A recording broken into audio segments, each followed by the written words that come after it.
এই বাংলায় শিক্ষা প্রতিষ্ঠানগুলো ক্রমশ ধর্ষণকারীদের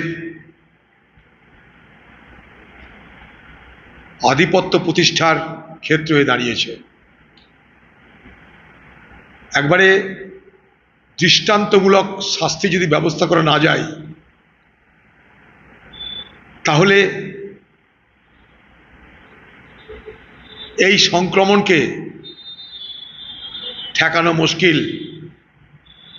রাজ্যের প্রত্যেকটা শিক্ষা প্রতিষ্ঠান, সরকারি হোক বেসরকারি হোক, সর্বত্র পশ্চিমবঙ্গের প্রশাসনের তীক্ষ্ণ নজরে আনার ব্যবস্থা করতে হবে। পাশাপাশি ধর্ষকদের দৃষ্টান্তমূলক শাস্তি স্থাপন করে কমসে কম একটা ডেটারেন্ট যাকে বলে, অর্থাৎ যাতে ভয় পায়, তার জন্য চেষ্টা করা উচিত।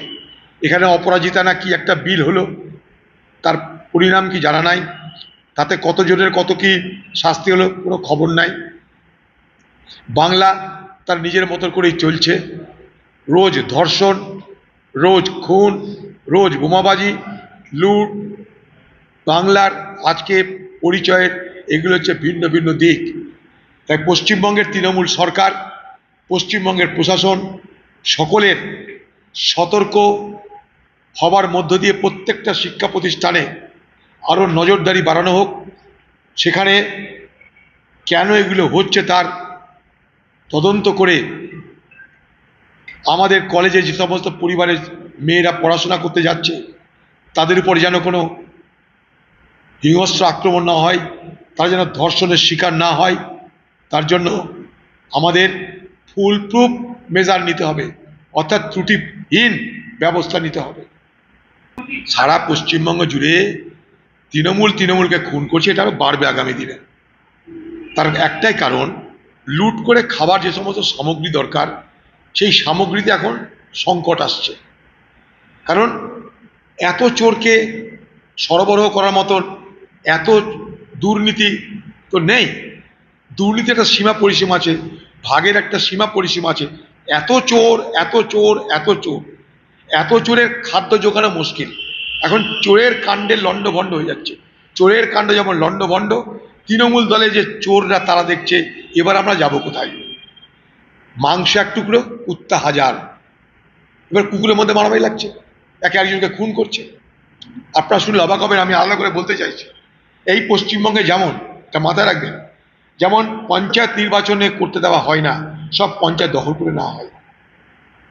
এই পশ্চিমবঙ্গে যেমন সব মিউনিসিপ্যালিটি দখল করে নেওয়া হয়, এই পশ্চিমবঙ্গে গরিব মানুষের প্রতিষ্ঠান, সেলফ হেল্প গ্রুপ, সংঘ, সেখানে সংঘ করার ব্যবস্থা আছে, সেখানেও গ্রামের মহিলাদেরকে ভোট দিতে দেওয়া হচ্ছে না।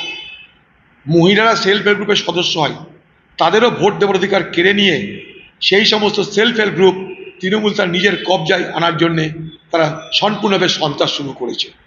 তাই মুর্শিদাবাদে নয়, সারা বাংলায় সেলফ হেল্প গ্রুপকে সংগঠিত করে ভোটের মাধ্যমে যে অধিকার প্রতিষ্ঠার ব্যবস্থা আইনে আছে, পঞ্চায়েত আইনে, সেটাকে আজকে তৃণমূল এই বাংলায় খতম করে দিচ্ছে। সেখানেও সন্ত্রাস করে সেই সেলফ হেল্প গ্রুপকে লুট করছে। আমরা লুট হতে দেখেছি পঞ্চায়েত ভোট, আমরা লুট হতে দেখেছি মিউনিসিপ্যালিটি ভোট, এখন লুট হতে দেখছি সেলফ হেল্প গ্রুপের ভোট।